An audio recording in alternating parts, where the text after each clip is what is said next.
Modern distributed cloud applications often store and process large amounts of sensitive data. And it's of the utmost importance that we protect that data, ensuring that only authorised users can access it. I'm Mark Heath, and in this module, we'll be learning about some techniques and principles that we can apply to ensure that the microservices we create are properly secured.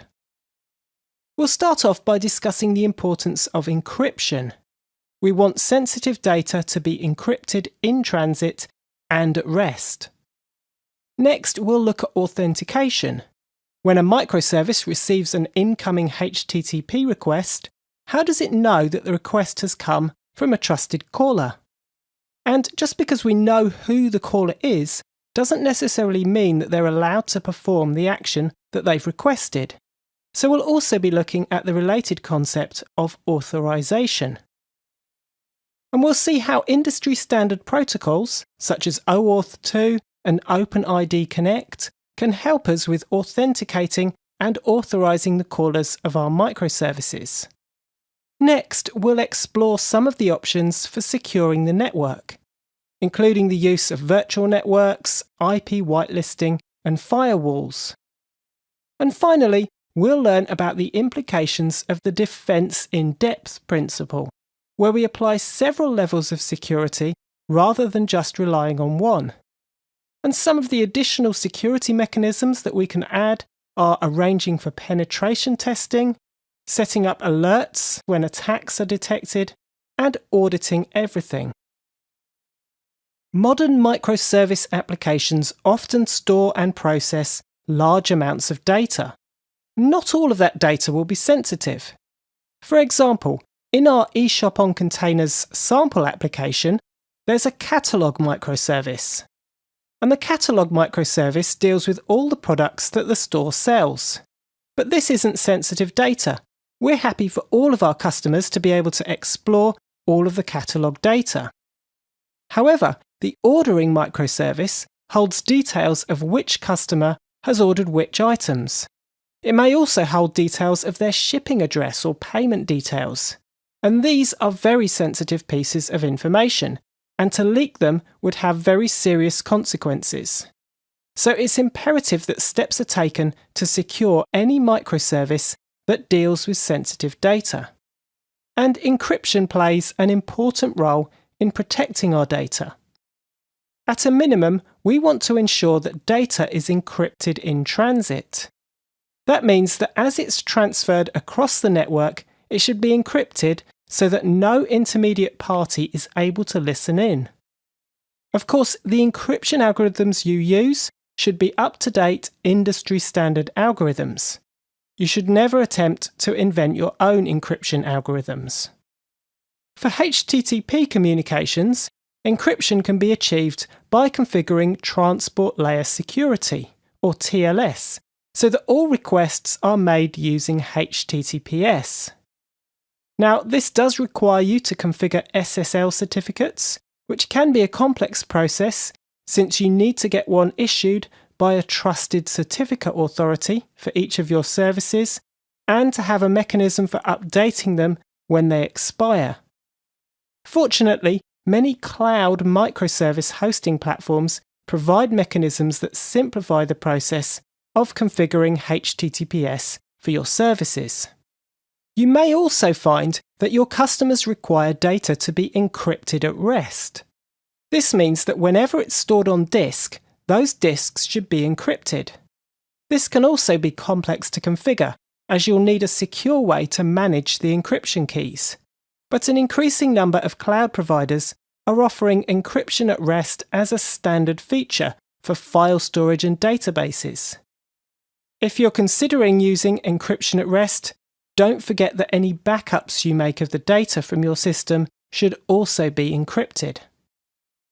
Just because you're using encryption in transit, with HTTP requests being made using TLS, doesn't mean that you can trust the caller of your service. Each incoming request needs a way to tell us who the caller is so we can make a decision as to whether they're authorized or not. And there are several different ways we can achieve this. With HTTP, the most common approach is to include an authorization header in each HTTP request. For example, this might contain a username and password, which is a technique known as basic authentication. This approach is sometimes used when the front-end client application provides the ability for the user to log in, and so we send the credentials that they've entered in the header in order to authenticate them. The trouble with this approach is it means our microservices now have the responsibility of securely storing user passwords.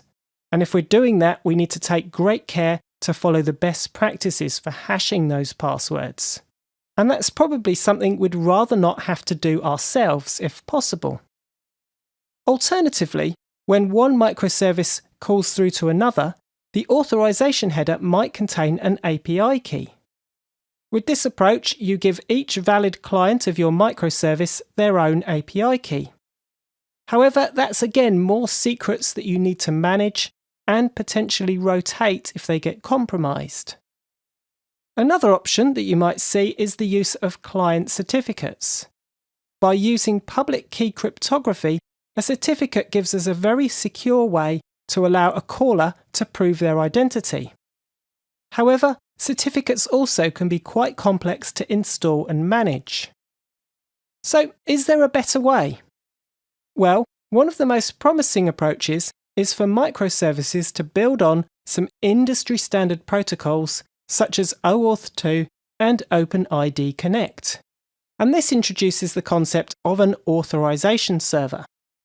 The authorization server, which is called the identity server in our eShop on Containers sample application, so I'll be referring to it as an identity server in this module, takes care of a lot of the complexities of authenticating and authorizing the callers of our microservices.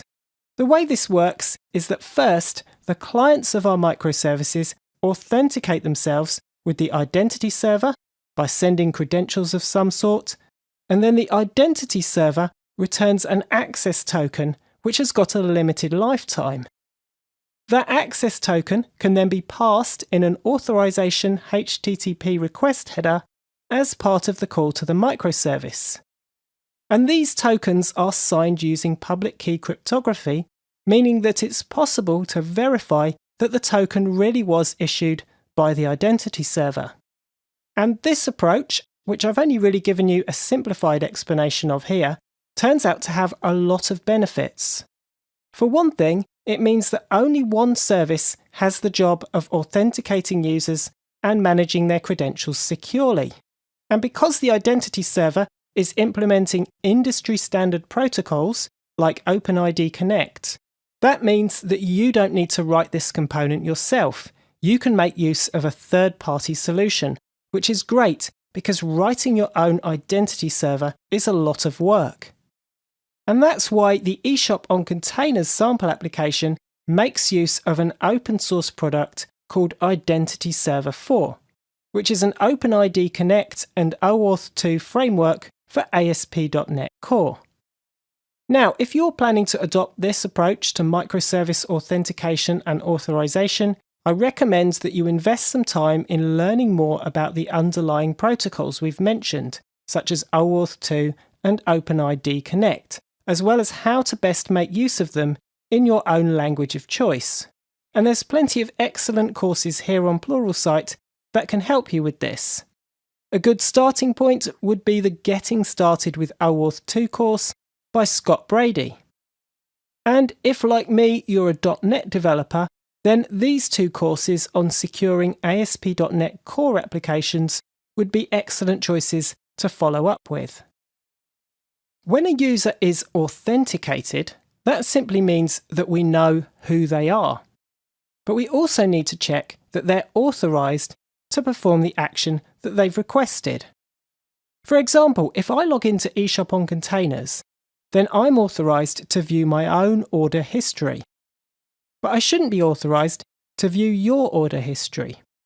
Many Web API frameworks, like ASP.NET Core, which eShop on Containers uses, provide built-in mechanisms that help you perform authorization by checking various things about the user, such as whether they've got a particular role or not. And it's your responsibility as a developer to think very carefully about every single endpoint of the public API of your microservices and consider what actions each potential user of the service should or shouldn't be allowed to perform. There's one authorization gotcha that I particularly want to highlight as it applies especially in microservices scenarios. And this is a problem sometimes known as the confused deputy. Suppose I, as an end user, make a call to a microservice. Let's say it's the ordering microservice. But that microservice, as part of what it's doing, makes an ongoing call to another microservice. Let's say the payment service. Now, when I call the ordering service, the credentials or access token that I supply are going to indicate that it's me, Mark, who's making the call. The ordering service can then decide whether or not I'm allowed to perform the particular action that I've requested. However, when the ordering service calls the payment service, it might send credentials that simply say that this is the ordering service making the call. And because the payment service trusts the ordering service, it assumes that it's safe to perform whatever action has been requested.